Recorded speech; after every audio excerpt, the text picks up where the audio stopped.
1 Corinthians chapter 7.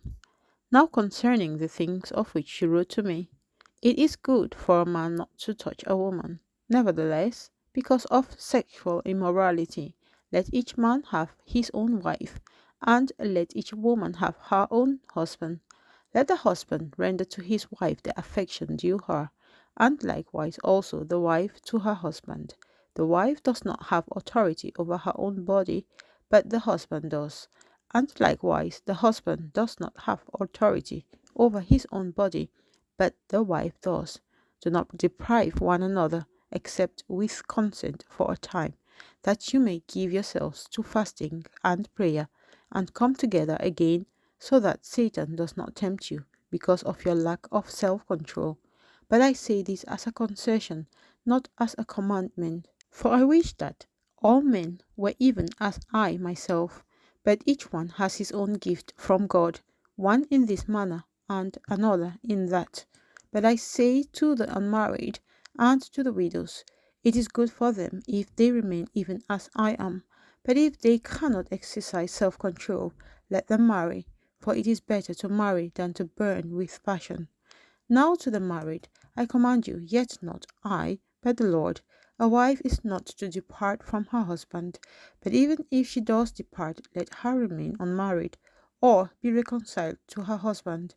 And a husband is not to divorce his wife, but to the rest, I, not the Lord, say, if any brother has a wife who does not believe, and if she is willing to live with him, let him not divorce her.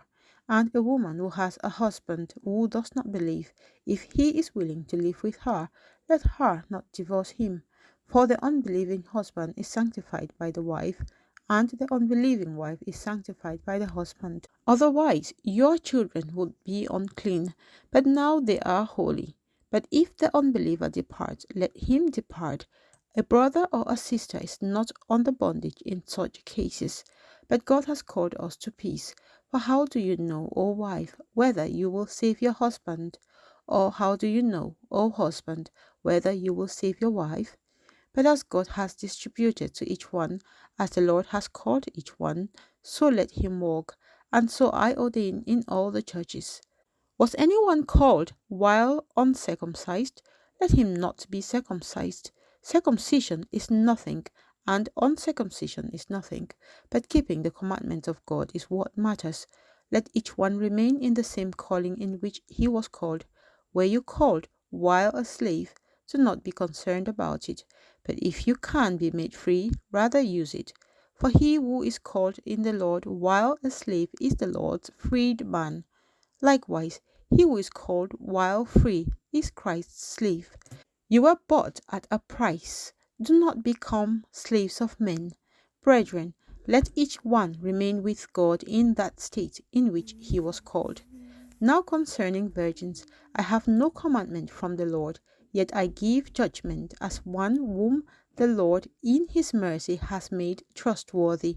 I suppose therefore that this is good because of the present distress, that it is good for a man to remain as he is.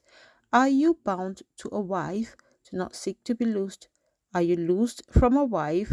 Do not seek a wife. But even if you do marry, you have not sinned, and if a virgin marries, she has not sinned.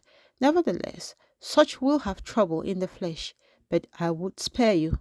But this I say, brethren, the time is too short, so that from now on, even those who have wives should be as though they had none, those who weep as though they did not weep, those who rejoice as though they did not rejoice, those who buy as though they did not possess, and those who use this world as not misusing it. For the form of this world is passing away. But I want you to be without care. He who is unmarried cares for the things of the Lord, how he may please the Lord. But he who is married cares about the things of the world, how he may please his wife. There is a difference between a wife and a virgin. The unmarried woman cares about the things of the Lord, that she may be holy, both in body and in spirit. But she who is married cares about the things of the world, how she may please her husband. And these things I say for your own profit. not that I may put a leash on you, but for what is proper, and that you may serve the Lord without distraction. But if any man thinks he is behaving improperly toward his virgin, if she is past the flower of youth, and thus it must be, let him do what he wishes. He does not sin, let them marry. Nevertheless, he will stand steadfast in his heart, having no necessity, but has power over his own will, and has so determined in his heart that he will keep his virgin, does well. So then, he who gives her in marriage does well, but he who does not give her in marriage does better. A wife is bound by law as long as her husband lives, but if her husband dies, she is at liberty to be married to whom she wishes, only in the Lord. But she is happier if she remains as she is, according to my judgment, and I think I also have the Spirit of God.